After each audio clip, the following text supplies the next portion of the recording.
Hello, my dear friends, and welcome back to our little corner of the world. Today, let's turn the page to another story from our old boarding school, a place where whispers of the past still echo through the grand, quiet halls. Our tale begins on a dreary, rain-soaked morning. The sky was a blanket of grey, and tiny droplets raced each other down the tall, arched windows of the dormitory. Outside, the garden lay sleeping under a thin layer of late winter frost, its flower beds bare and waiting. Inside, huddled together in the warmth of the common room, were four friends. Lily, with her ever-optimistic smile. Tom, the quiet observer. Little Mia, whose laughter was like a melody. And Samuel, the thoughtful leader of their small group. They gazed out at the rain, a shared silence hanging between them. The long winter had felt particularly bleak this year, and the persistent gloom was beginning to weigh on their young hearts. It feels like spring will never come, Mia sighed, her breath fogging up the cold glass. She traced a small, sad face on the pane. Lily, ever the beacon of light, gently nudged her. Don't say that, Mia. Of course it will. And when it does, she paused, a spark igniting in her eyes. We should do something special. Tom, who rarely spoke unless he had something truly important to say, looked up from his book. Like what? Like planting a garden, Samuel said, his voice firm and clear. He had been staring at the empty plots of land, his mind already painting them with color. Plat, right there, he pointed. A garden filled with the brightest flowers we can find. It'll be our garden. The idea was like a seed planted in their minds. A garden. Their very own, a place of color and life to chase away the gray. Mia's sad face on the window was wiped away and replaced with a flower. We can plant sunflowers that reach for the sky, Lily exclaimed, her hands gesturing upwards. Bluebells, like a piece of the summer sky on the ground, Tom added, a rare, gentle smile gracing his lips.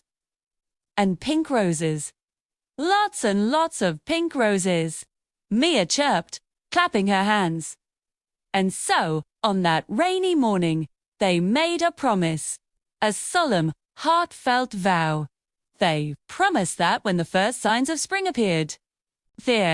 They would work together to bring that patch of dormant earth to life. It would be more than just a garden. It would be a symbol of their friendship. Weeks turned into a month, and the rain finally gave way to a gentle, hopeful sun. The air grew warmer, carrying the sweet scent of damp earth and new beginnings. True to their word, the four friends gathered their tools, small trowels, watering cans, and packets of seeds they had saved their allowances for. Their work began. They knelt in the soft soil, their hands and knees covered in mud, but their faces were bright with purpose, too. They cleared the weeds, turned the earth, and carefully placed each tiny seed into its new home.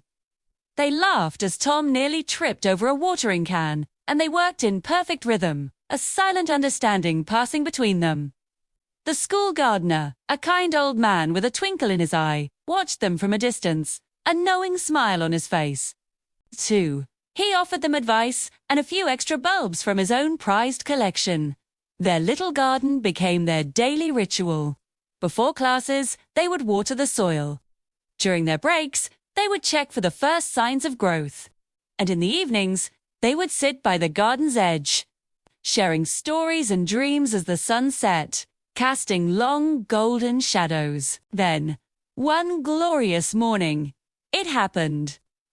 A tiny green sprout pushed its way through the dark soil, a small but mighty declaration of life. Mia was the first to spot it, and her shout of joy brought the others running. Soon, more followed, and their patch of earth was dotted with 100 tiny miracles. As spring blossomed in full, so did their garden, the sunflowers. Just as Lily had imagined, stretched tall and proud. The bluebells formed a soft, velvety carpet of blue, and Mia's pink roses bloomed in fragrant clusters, their sweet perfume drifting through the open windows of the school. The garden became a sanctuary not just for them, but for everyone. Other students would come to sit among the flowers, to read, to talk, to simply be, It was a splash of vibrant color against the old stone walls, a living painting of friendship and hope. Whenever they looked at it, the four friends remembered that gray, rainy morning. They remembered the promise they made, a simple vow that had bloomed into something more beautiful than they could have ever imagined. Their garden was a living reminder that even when things seem bleak, a little bit of hope, nurtured by friendship and kindness, can create the most wonderful things. Thank you for sharing this quiet moment with me. If these stories warm your heart, please consider liking this video and subscribing to our channel. 2. Until we meet again, may you find flowers blooming in the most unexpected corners of your life.